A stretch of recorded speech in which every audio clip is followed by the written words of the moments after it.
I'm a quiet and homely woman, and I hope you won't judge me for telling this story. Remember, I'm only human.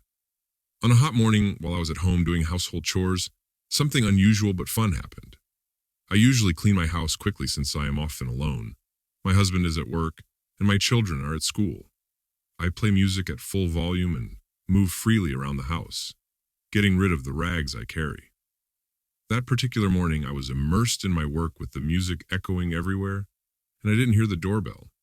It turns out that a friend of my husband's came to return the lawnmower we had borrowed a few days before. After not getting an answer on the phone and ringing the doorbell several times, he decided to leave the mower in the backyard. As he passed through the dining room, he saw me through the window, cleaning and dancing to a lively song. He spent a while watching me, surprised by the scene, while I sang and moved to the rhythm of the music, unaware of his presence. When I finally noticed him, I was startled.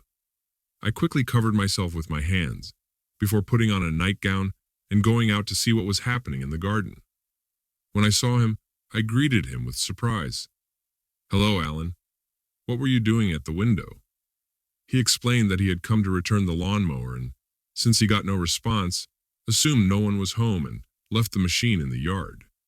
He mentioned that it seemed strange to see movement inside the house and, fearing an intruder, decided to watch. I joked that he looked like a thief, and he responded with humor, but then asked for a drink to cool down from the heat. When we entered the house, I offered him some orange juice. While he was sitting on the couch, he commented on how nice it was to see someone so outgoing.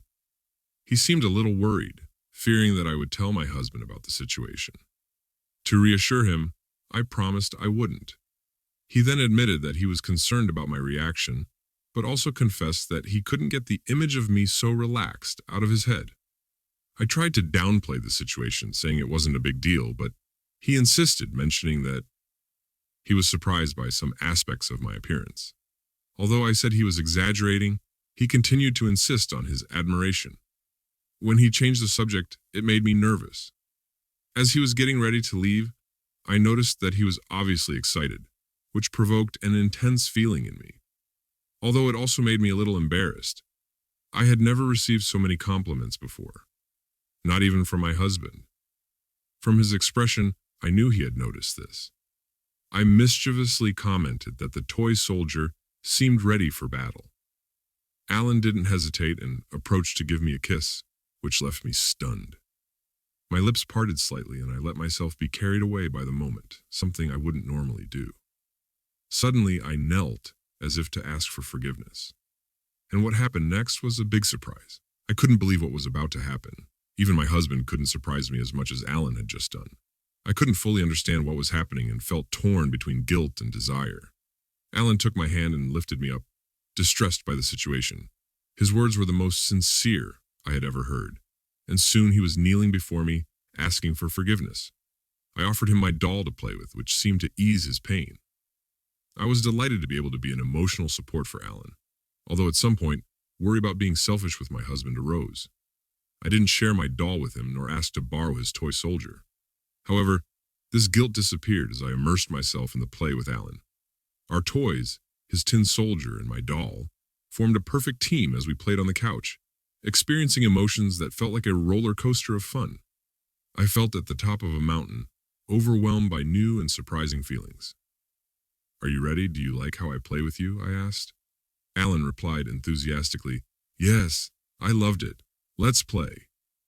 Most of the time, I didn't know exactly why, but our game had a touch of madness that made it special and unique. "You are incredible. I wasn't wrong in thinking that playing with you would be fun," he said, expressing his satisfaction. At that moment, I felt like I had won the lottery. I perfectly understood that the connection we shared was unique. Our imagination seemed limitless, and Alan's toy container made the tin soldier fit perfectly, adding extra excitement to the game. Grateful that he invited me to play at his house, I was surprised that we were really playing together, in my living room, with his tin soldier and my container. I was extremely excited. It was a wonderful experience, one of those rare times when Alan was also excited.